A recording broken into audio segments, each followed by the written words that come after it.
ঘৰটোৰ মূল দুৱাৰখনৰ মুখতে লাগি থকা ফলকখনৰ ইহান শব্দটোত আধিৰাই হাত ফুৰাই থাকোঁতে চাটকৈ পুৰণি কথাবোৰে আহি তাইক আমনি কৰিলে। বেহকি কদম কো থামো ধাৰাবাহিকখনৰ শ্বুটিং প্ৰায় শেষ হোৱাৰ দিশত। এদিন ইহান আৰু আধিৰাই নাম ফলক এখন বনাবলৈ দোকানলৈ গৈছিল।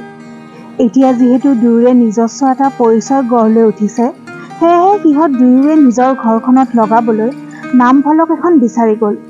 যেতিয়া দোকানীজনে ফলকখনত লিখিবলৈ তেওঁলোকক নাম সুধিলে, ইহানে নিজৰ নামটো জোন বুলি কৈ দিলে।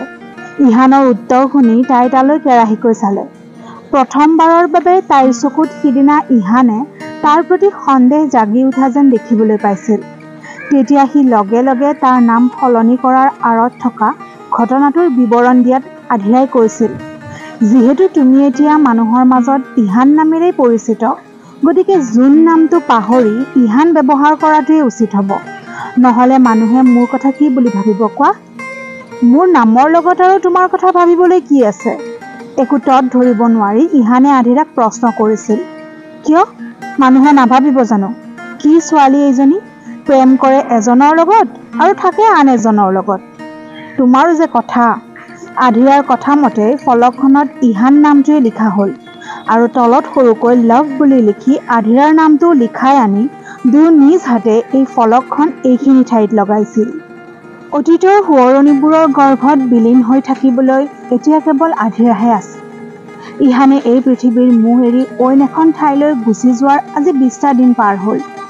নাম ফলকখনত ইহানৰ নামটোৰ ওপৰত হাতখন আলফুলে বুলাই থাকোঁতে বৈ অহা চকু পানীখিনি মুচি তাই বেগৰ পৰা চাবিপাত উলিয়াই দুৱাৰখন খুলি দিলত এটা অদ্ভুত গোন্ধ আহি তাইৰ নাকত লাগিল।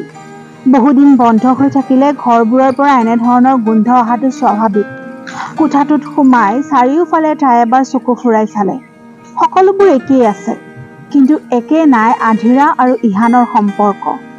আজি প্ৰায় 3 বছৰৰ মূৰত এই ঘৰটোলৈ আহিছে তাই, স্মৃতিবোৰ আকৌ এবাৰ বুটলি ল'বলৈ। এইটো ঘৰতে সম্পূৰ্ণ 5টা বছৰ তাই আৰু ইহান একেলগে আছিল। বেহকি কদম কো থামো ধাৰাবাহিকখনৰ শ্বুটিঙৰ মাজতে কথা পাতি পাতি দুয়োৰে মাজত ভাল বন্ধুত্ব এটা গঢ় লৈ উঠিছিল।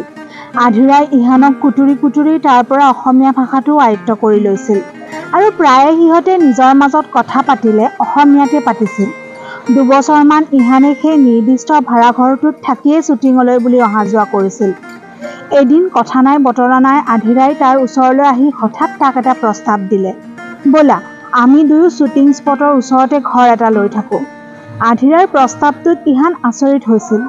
হঠাৎ পাগলৰ দৰে তাই কি কথা কৈ দিলে, একেলগে থাকিম? তুমি পাগল হৈছা নেকি? একেলগে থাকোঁ। তোমাৰ দেখোন এতিয়া থকা ঠাইৰ পৰা শ্বুটিঙলৈ আহোঁতে প্ৰায় 2 ঘণ্টা সময় লাগে আৰু মোৰ ঘৰৰ পৰাও সিমানখিনিয়ে দূৰ। গতিকে যদি ওচৰতে সুবিধাজনক ঘৰ এটা পাওঁ, তেতিয়া দুয়ো একেলগে থাকিলে অহা যোৱাৰ সময়টোও ৰাহি হ'ব। সেইখিনিলৈ বাৰু ঠিকে আছে, পিছে তুমি নিজৰ ঘৰ থকাৰ পিছতো মোৰ লগত থকাৰ কথা কিয় ভাবিলা? আৰু কেনেকৈ ভাবিলা যে মই তোমাৰ লগত ঘৰ শ্বেয়াৰ কৰি থাকিম? আৰে বাবা, হোৱাটছ এ বিগ ডিল? এতিয়াও তুমি শ্বেয়াৰ কৰিয়ে আছা। কেৱল এতিয়া ল'ৰাৰ লগত আছা আৰু যদি মোৰ লগত থাকা তেতিয়া ছোৱালীৰ লগত থকা হ'ব। আৰু মই তোমাৰ সুবিধাৰ প্ৰতি লক্ষ্য ৰাখিহে নিজৰ ঘৰ থকাৰ পিছতো তোমাৰ লগত আহি থাকিম বুলি কৈছোঁ।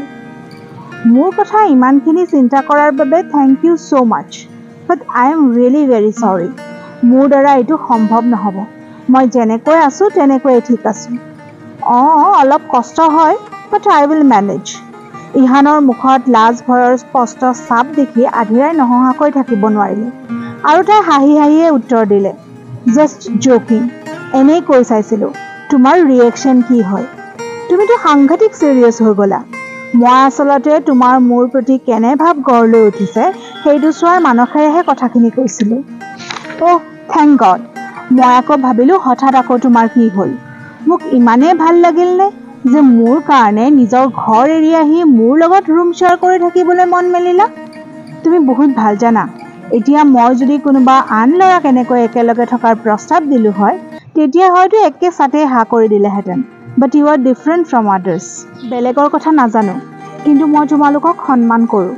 এই যে তোমালোকে তোমালোকৰ ওপৰত থকা সকলো দায়িত্ব সুচাৰুৰূপে পালন কৰাৰ পাছতো আকৌ নিজেই ভালপোৱা কামবোৰ নিয়াৰিকৈ কৰি যাবলৈ সাধ্য অনুসৰি চেষ্টা কৰা, সেইখিনিতে তোমালোকৰ দায়বদ্ধতাৰ উমান পাওঁ। ইহানৰ পৰা তেনে এষাৰ কথা শুনি আধীৰাৰো তাক সন্মান কৰিবলৈ মন গ'ল।